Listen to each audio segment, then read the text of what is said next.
ದೇವರು ಭೂಮಿ ಆಕಾಶಗಳನ್ನು ಅದರಲ್ಲಿರುವ ಸಮಸ್ತ ಜೀವಿ ಜಂತುಗಳನ್ನು ಎಲ್ಲವನ್ನು ನಿರ್ಮಿಸಿದನು.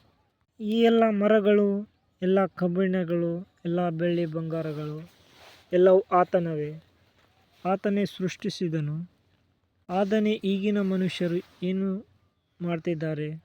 ದೇವರು ಸೃಷ್ಟಿಸಿರುವುದನ್ನೇ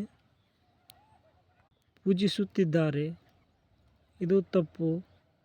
ದೇವರು ಏನು ಹೇಳ್ತಾರಂದರೆ, ಎಲ್ಲ ಭೂಮಿ ಆಕಾಶಗಳು, ಎಲ್ಲ ಸಮುದ್ರದಲ್ಲಿರುವ ಎಲ್ಲ ಜಲಚರಗಳು ಎಲ್ಲವೂ ನನ್ನವೇ.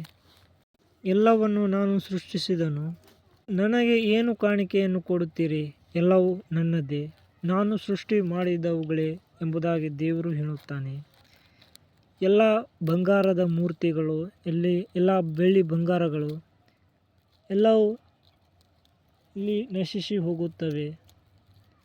ಆದರೆ ದೇವರು ಒಬ್ಬರೇ ಇದ್ದಾನೆ, ಯೆಹೋವ ದೇವರು. ಪ್ಲೀಸ್ ಈ ವಿಡಿಯೋನ ಶೇರ್ ಮಾಡಿ. God bless you.